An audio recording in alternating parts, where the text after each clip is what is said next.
अचानक से US president Donald Trump और नॉर्थ कोरिया के तानाशाह किम जोंग उन के बीच जैसे फिर से प्यार की हवा चलने लगी है। ट्रंप ने किम जोंग उन के साथ अपनी उस पुरानी 2019 की नॉर्थ कोरिया विजिट को याद करते हुए एक तस्वीर शेयर की है, जब किसी सिटिंग यूएस प्रेसिडेंट ने पहली बार नॉर्थ कोरिया की जमीन पर कदम रखा था। हालांकि एक बात तो सच है, ये तस्वीर कुछ ज्यादा फ्रेंडली नहीं लग रही थी और ट्रंप खुद कह रहे हैं कि ऐसी और भी तस्वीरें थी जिसमें वो और किम जोंग उन एक साथ हंस रहे थे। खैर, ये तस्वीर सामने आते ही ऐसा लग रहा है कि जियोपॉलिटिक्स में इस लाल टोपी की दोस्ती जितनी खतरनाक है, इसकी दुश्मनी भी उतनी ही डेंजरस है, क्योंकि डोनाल्ड ट्रंप कब क्या कर बैठे ये शायद भगवान ही जानते हैं। और अब इस दोस्ती का सीधा असर साउथ कोरिया पर पड़ रहा है। बेसिकली ट्रंप ने यूएस मिलिट्री को ऑर्डर दिया है कि साउथ कोरिया के साथ यूएस जो रेगुलर मिलिट्री एक्सरसाइजेस हर कुछ महीनों में करता था, अब उन्हें करने की जरूरत नहीं है। और साउथ कोरिया के लिए ये कोई छोटी बात नहीं है,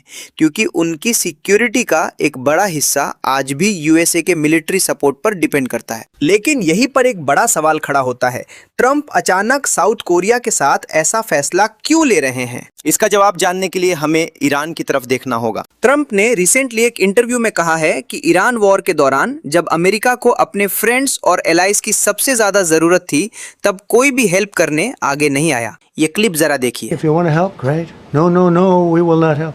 I said, that's all right. You don't want to help? Because I've always said NATO's a paper tiger. See, NATO's a paper tiger.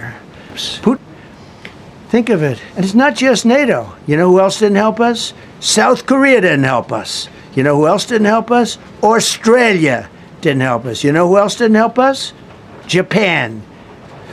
We've got 50,000 soldiers in Japan to protect them from North Korea. We have 45,000 soldiers in South Korea. America इन देशों की security पर billions of dollars खर्च करता है, उन्हें military support देता है। तो ट्रंप का सवाल है, इस सिक्योरिटी कमिटमेंट के बदले अमेरिका को मिल क्या रहा है? और इसी सवाल के केंद्र में साउथ कोरिया आ गया है, क्योंकि साउथ कोरिया अपनी सिक्योरिटी के लिए यूएसए पे काफी हद तक डिपेंड करता है। लेकिन ईरान के खिलाफ अमेरिका को जब सपोर्ट चाहिए था, तब साउथ कोरिया उस तरह से अमेरिका के साथ खड़ा नहीं हुआ। लेकिन यहाँ साउथ कोरिया की एक महत्वपूर्ण बात भी समझनी होगी। पिछले कुछ सालों में साउथ कोरिया ने अपनी डिफेंस कैपेबिलिटी में काफी इन्वेस्टमेंट किया है। मिलिट्री वाइज देखें तो ग्लोबल फायर पावर की 2026 की रैंकिंग में साउथ कोरिया को रैंक 5 पर रखा गया है।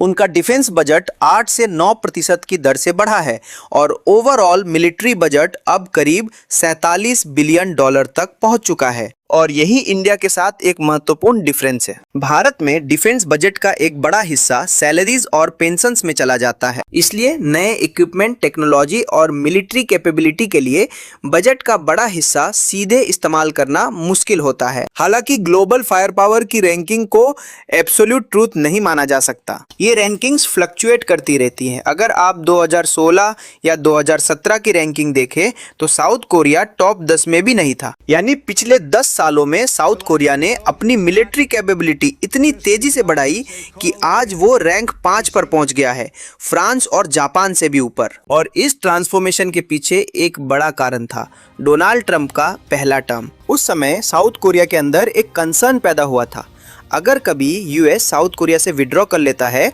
तो खुद को डिफेंड करने के लिए साउथ कोरिया के पास अपनी कैपेबिलिटी होनी चाहिए। इसीलिए 2017 से कोरिया ने अपना डिफेंस एक्सपेंडिचर काफी ज्यादा बढ़ा दिया। इस मिलिट्री प्रेजेंस का खर्च यूएस और साउथ कोरिया रफली 60-40 रेशियो में उठाते हैं, यानी करीब 1.5 से 2 बिलियन डॉलर्स। वही दूसरी तरफ नॉर्थ कोरिया के लिए ये सिचुएशन काफी फेवरेबल है। ईरान वॉर के दौरान किम जोंग उन ने यूएसए के लिए कोई बड़ा मिलिट्री हेडेक क्रिएट नहीं किया। जापान के ऊपर मिसाइल लॉन्च करने के बावजूद साउथ कोरिया या जापान के खिलाफ कोई बड़ा अटैक नहीं किया, जिससे यूएस मिलिट्री और ज्यादा उलझती। Perhaps Donald Trump North Korea को रिवॉर्ड कर रहे हैं। अब ट्रंप और किम जोंग उन के बीच नए समिट की भी तैयारी हो रही है।